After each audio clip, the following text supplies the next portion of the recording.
Okay. Hello, dear friends. Good morning. Such a beautiful, beautiful morning. So here I am in the exhibition, and I met with this lady, and we did a kind of interview together. Yeah. And immediately she brought the dialogue into such a deep, profound. I'm so impressed. Thank you. Yeah. So later on you will see the dialogue. Yes. Hello. I'm so impressed by this story of you. So will you introduce yourself a little bit? Sure. My name is Cindy Ingram, and I am the owner of and founder of the Business Art Class Curator and the author of Art is About Being Whole, a memoir. And what is this book about? It is about my mental health journey and how I have used my connection to art to help me through my life. And so each chapter is a work of art that I interpret to tell my story. And kind of by the end of it, though, it's my own art because I didn't make art for a while. This may be a sudden question. Okay. But you mentioned about your own story, your own chapter. Do you remember one story, or you would like to tell one story? Sure. I would say it's in the first chapter of this book is when I saw Picasso's Girl Before a Mirror for the first time. And at the time, I was trying to get my PhD in art history. I was filling out my applications. And when I experienced that work of art, I immediately started to cry, and I was just kind of knocked over by the experience. And what I realized in that moment is that art, I didn't want to learn too much about art because I didn't want it to lose like the emotional, personal connection that I have to art. And so I decided to study art education instead of art history so that I could teach others about the power of art, that it was more than just the history, but it's about that personal human connection. Which piece of that art is the Picasso? It's Girl Before Mirror. I can actually show you because it's in the book. It is, this one right here. Yeah. And it really struck me. And what another part of it, there was the part about my career, but also at the time I was experiencing a lot of social anxiety, a lot of sort of shame. And on the inside I was really struggling, but on the outside I was appearing kind of normal. And so in this one, she's on the outside, she's got makeup on, she looks put together, but on the inside it's like deep purples, and she's got a tear coming down, so like her insides and her outsides are not matching. And I recognized that I was the same way when I saw this artwork for the first time. And so it was it was a lot of really powerful realizations standing in front of this work of art. Why are you feel ashamed, or why are you feel fear?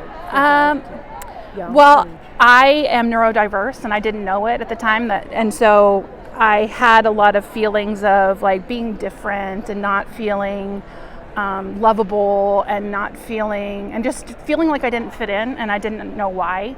I had a lot of really deep feelings that I kind of had to stuff down, and it was just, a struggle with anxiety, depression, and it was before, when I saw this art, it was before I really knew about any of that. It's like I knew I was struggling, but I didn't know what it was. And so this book really tells the journey of discovering what it was underneath all, what was really going on with me, and how I came to terms with it, and how I came to a sense of peace and to a sense of wholeness in my story. Because art is very difficult to explain. Yeah. And how can you suddenly get that connection? And that is that something, your innate quality? Yeah. That you can interpret something? Yeah. I've always been able to look at an artwork and immediately like get a feeling from it, and then my brain catches up, but it's my body that figures it out first. I'll start crying, or I'll get like almost like a punch in the stomach, like something hits me really hard. And even when I was a kid, like the Disney movies I would watch, that would be what got me first, because I grew up in a small town, we didn't have art museums. But I realized that everyone does have that ability. Like we do it with music. We hear a song and we feel the emotions of the song. We can do it with art too, but we're trained, I think a lot of people think that art is really inaccessible. It's elitist. It's not for everyone. But I've learned through working with hundreds of kids and adults that we do have that ability. We just don't think we do, and so we don't give ourselves the opportunity to feel it. So it's just about giving the opportunity and not going straight for the answers of like reading about it, but it's about looking within and what you experience in the art rather than about learning about the art, if that makes sense. So when you were young, little girl, Yeah. did you have friends? Yes, I did. It was really my hardest time was when I left, because school was a structure and I could find people that were kind of a little bit more like me, but it was when I left, moved away to college, that's when I really felt like I didn't understand how to talk to people. I didn't understand how to relate to people, and I was very shy. I'm so impressed. This becomes such a deep talk. Yeah. And what do you think of friendship or making friends? Is that so important? Live a long life? These kind of things. Yeah, I do think it's very important. And that's another story I tell in the book is how I learned to have friends, because I didn't believe that I had value. And so if you don't believe you have value, you're not going to be able to find friends, because they're going to sense that, and they're going to, it's like there's always going to be that divide. But when I met my friends that I've had for the last 15 years, I had to really force myself to believe that I had value, force myself to believe that I was likable, that I was lovable, that I brought something to the relationship, that they weren't just tolerating my presence, that they wanted me to be around. I had to force myself to believe that, even though I didn't really believe it. So I went to therapy. I did a lot of things to start to believe it. And then when I made the decision that I do have value, they do like me, I am likable, then I was able to build the relationships that have lasted in my adult life. Yeah. You are so good at articulate. Thank you. And bring the idea clear and deep in one shot.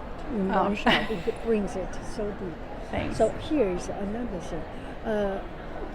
That lady mentioned about your entrepreneurship. Yeah. So how did you start it and all this story? Yeah, I've always been an entrepreneur. I always knew I was. When I was 10 years old, I was selling presidential campaign posters to my neighbors. There was always something a business I was trying to create.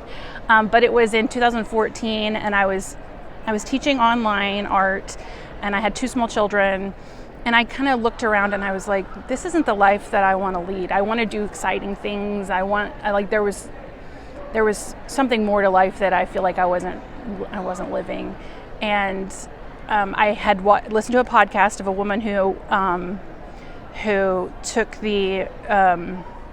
her family around the world on a trip, and she was a blogger, and she worked for herself, and then they traveled around, and I was like, that's what I want to do. I was like, I need to work for myself so that I can do something like that. And so that's when I decided to start my business, Art Class Curator, which is helping other teachers, art teachers, connect their students with works of art in ways that are not just art history, but in really deep, personally connected ways. And started that in 2014 and just kind of threw myself into it, and eventually took a couple of years, but then it started to become a success and became the only thing that I do is. So you sell products? Yeah, it's a membership. I have a membership site called Curated Connections, and it has lesson plans, things you can resources you can download, PowerPoints, things like that. Art Class Curator. It's all here, right? Yeah. Okay. I will put this information on the bottom. Okay. That is so good. Oh, this is so good. Okay. Thanks.